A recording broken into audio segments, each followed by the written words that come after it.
আমি কোনোদিন কারো কাছে মাথা নোয়াইনি, কোনোদিন কোনো কম্প্রোমাইজ করিনি। পকেটে টাকা ছিল না, কিন্তু রাজার মতো মাথা উঁচু করে বেঁচেছি। আজ তোর জন্য আমার সেই মাথা হেট হয়ে গেল। এ শাস্তি তোকে পেতে হবে। তোর যে পাইলট হওয়ার ইচ্ছে, কলকাতায় এসে স্ট্রাগল করার ইচ্ছে, নিজের পায়ে দাঁড়ানোর চেষ্টা, সব সব আজ থেকে বন্ধ।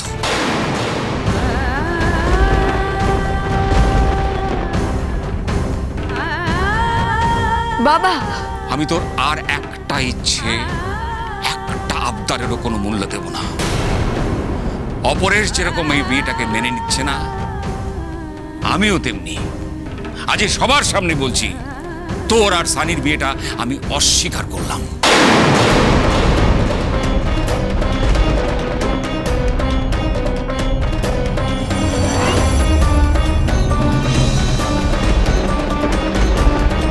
অনুবাঙ্গেল, এটা কি বলছো? কি? চুপ, একদম চুপ। তুমি রাজার ছেলে, থাকো রাজার হালে, কিন্তু আজ থেকে, এই মুহূর্ত থেকে আমার মেয়ের উপরে তোমার আর কোনো দাবি নেই। আমার মেয়ে বাড়ির কেউ নয়, আমিও কেউ না। তাই আজ এক্ষুনি আমার মেয়ে আমার সঙ্গে নিজের বাড়িতে যাবে। চল তিতলি।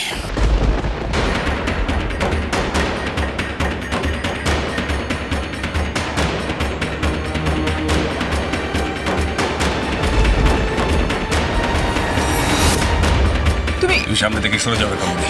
প্লিজ, তুমি একটু বোঝাচ্ছি। তিতলি আমার সঙ্গে যাবে। কোথাও যাবে না তিতলি। তুমি ওর সঙ্গে এরকম করতে পারো না আঙ্কেল। মাকে আর ঈশ্বরকে সাক্ষী রেখে আমি ওকে বিয়ে করেছি। ওর সব দায়িত্ব আমার। আমি চাই ও নিজের স্বপ্ন নিয়ে বাঁচুক আঙ্কেল। আমি সম্ভব করবো সেটা। না, তোমাকে সব দায় দায়িত্ব থেকে মুক্তি দিলাম আমি। ভুলে যাও যে তিতলি কোনোদিন এ বাড়িতে এসেছিল। ভুলে যাও যে কোনোদিন তোমার সঙ্গে ওর বিয়ে হয়েছিল। আর তিতলি, তুইও ভুলে যা, তুই যে পাইলট হওয়ার স্বপ্ন দেখেছিলি, ভুলে যা। আর কোনোদিন কোনো স্বপ্ন তুই দেখবি না, তোকে আমি কোনো স্বপ্ন দেখতে দেব না। এই ছাড়ো। বাবা, এরকম করো না। আমি আমার স্বপ্ন পূরণ না করতে পারলে মরে যাবো। বাবা, মরে যা, কিন্তু এই বাড়িতে নয়। এই বাড়ি থেকে বেরিয়ে চল। চলো প্লিজ বাবা, করো না।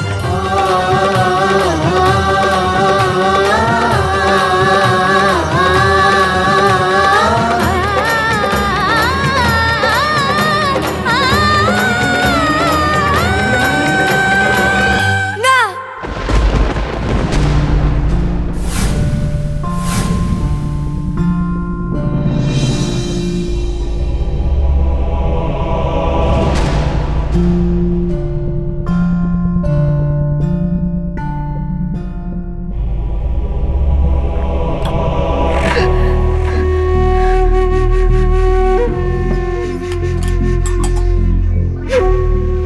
এরকম স্বপ্ন আমায় কেন দেখালে বিশ্বকর্মা?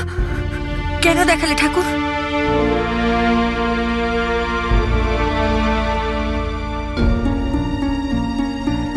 মামুনি তো বাবার সঙ্গে কথা বললো না। বাবাও দুদিন ধরে ফোন করেনি। কি করব কিছু বুঝতে পারছি না। আমার বিয়ের কথা প্রথমে আমার মুখ থেকে না শুনে অন্য কারোর মুখ থেকে শুনলে বাবা কিভাবে রিয়্যাক্ট করবে কে জানে। সত্যি যদি এইভাবেই আমাকে নিয়ে চলে যেতে চায়, কি করে অবাধ্য হব? কি করে কষ্ট দেব মানুষটাকে? কিন্তু আমার সব স্বপ্ন জলাঞ্জলি দিয়েই বা বাঁচবো কি করে? আর সানিকে ছেড়ে চলে যেতে হলে কেমন লাগবে আমার?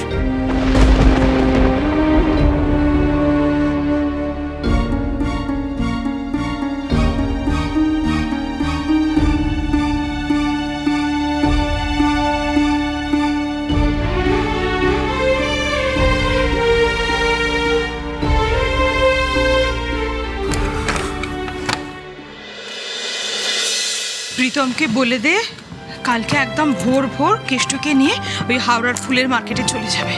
আচ্ছা আমার সঙ্গে দেখা হলে আমিই বলে দেবো, তুইও একবার বলে রাখিস ভালো দেখে ফুল আনবে, মানে বেশি করে আনবে, ঠিক যেন আছে। কোনো কম না পড়ে। হ্যাঁ, যতই হোক বিয়েতে তো কোনো অনুষ্ঠান বা কিছু হলো না বল, অ্যাটলিস্ট ফুলসজ্জার ঘরটা যদি সুন্দর করে সাজানো থাকে ওদেরও তো একটু ভালো লাগবে, তাই না? একদম মা।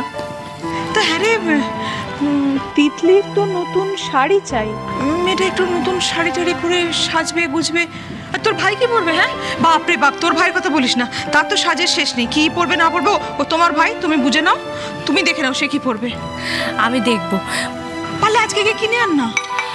আজকে? হ্যাঁ আচ্ছা ঠিক আছে, আমি দেখছি। কিন্তু কি বলো তো মা, আমি ভাবছি মানে তিতলিকে না শাড়ি দেওয়ার কোনো মানেই হয় না। মানে ও তো শাড়ি টাড়ি হ্যান্ডেলই করতে পারে না, মানে কোথাও পরে টরে গেলে এত আনকমফোর্টেবল। মানে আমি যেটা ভেবেছি, ঠিক আছে ফুল সজ্জার সময় না হয় একটা খুব সুন্দর শাড়ি পরলো, আর মানে ভাত কাপড়ের সময় কি মা প্রয়োজন শাড়ি পরাটা? মানে তো সালোয়ার কামিজও পরতে পারে, তাই না? হ্যাঁ গো বম্মা, বদি ভাই না একদম ঠিক কথা বলেছে, তিতলি তো একদমই শাড়ি পরতে পারে না।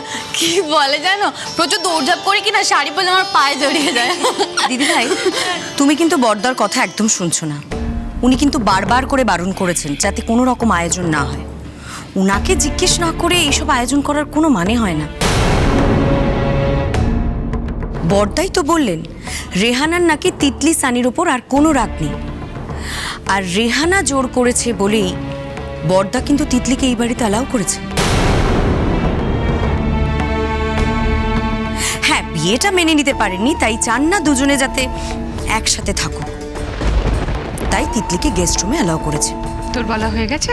আমি তো ভালোর জন্যই বলছি দিদি ভাই, বড়দাকে জিজ্ঞেস না করে এসব ভাত কাপড় টাত কাপড়ের কোনো প্রয়োজন নেই। দেখ ছোট, বাড়িতে কি নিয়ম হবে না হবে সেটা আমি ঠিক করি, তুই চিন্তা করিস না, এই দিকটা আমি সামলে নিচ্ছি। তোর বড়দার সঙ্গে কথা বলার দরকার হলে আমি বলে নেবো, তুই এত ভাবছিস কেন, আমার উপর ছেড়ে দে। এরপরে আর কি কি করবে তুমি?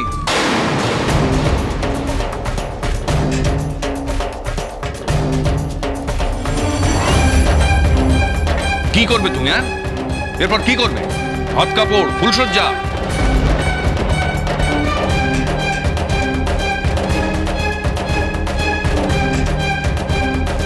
আবার কি হলো? অপরেশ কাকু এত রেগে রেগে কথা বলছে কেন মামুনির সঙ্গে? একটা কথা শুনে রাখো, শুধু রেহানা বলেছে বলে আমি ওই মেয়েটাকে এই বাড়িতে থাকতে দিয়েছি। যদি রেহানা রিকোয়েস্ট না করতো তাহলে ওই মেয়েকে বাড়ি থেকে আমি বের করে দিতাম। রেখা, আমি সুমিত্রাকে বলেছি ওই মেয়ে একা যেন আমার ছেলের সঙ্গে ঘরে না থাকে। এই বিয়ে আমি মানি না, তাই আমি চাই না যে এই বিয়ের কোনো নিয়ম এই বাড়িতে পালন করা হোক।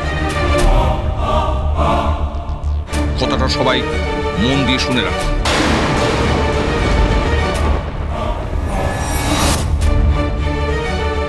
এটা কি পুতুল খেলা নাকি? হ্যাঁ, ওই সিঁদুরের কৌটো থেকে একটু সিঁদুর মাথায় লাগিয়ে দিলাম, 4টে লোক দেখলো, লাইভ ভিডিও হলো, বিয়ে হয়ে গেল।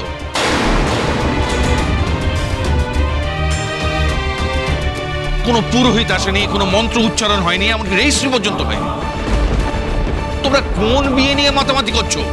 যে বিয়েটা তোমার ছেলে মন থেকে করেছে, যে বিয়েটা আমি আমার ছেলেকে করতে বলেছি,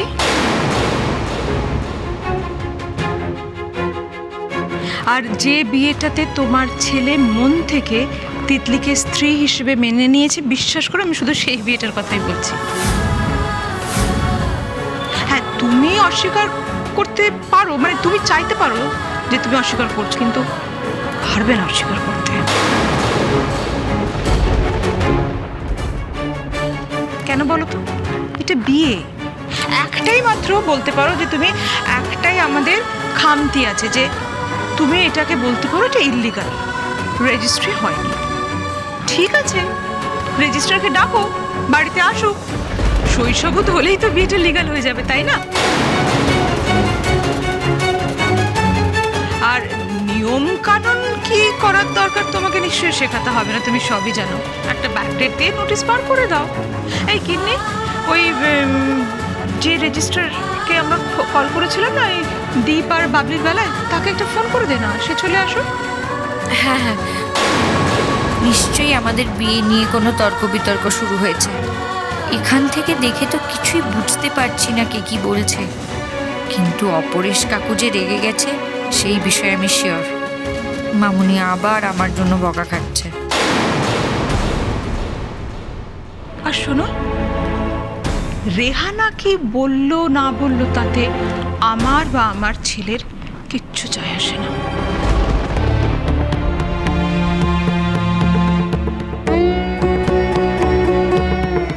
তোমাকে আমি আগেও বলেছি, এখনো বলছি, তোমার যদি মনে হয় তিতলিকে এই বাড়িতে থাকতে দেবে না, তিতলিকে বাড়ি থেকে বার করে দেবে, সেটা স্পষ্ট জানাবে, তুমি জানাবে।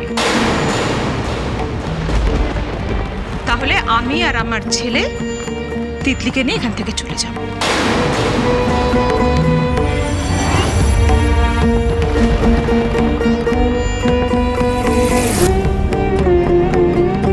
কিন্তু সেটা শুধু তুমি জানবে, আর কেউ না। আর একটা কথা, এখনো অবধি কিন্তু এই বোস বাড়ির সংসারের কর্ত্রী আমি, বাড়ির বড় বউ। বাইরটা হয়তো তুমি সামলাও, সংসার চলে আমার নির্দেশে, আমার কথায়। তাই আমাকে টপকে তোমার ইচ্ছেগুলো ছোটকে জানিয়ে তুমি খুব একটা ভালো করো না।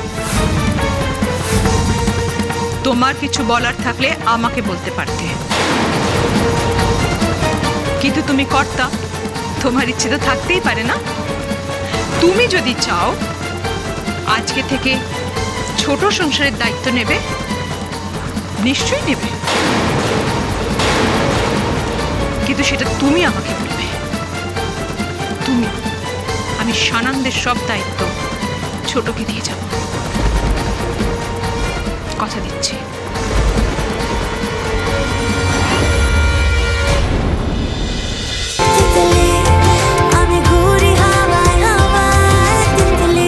cholo cholo cholo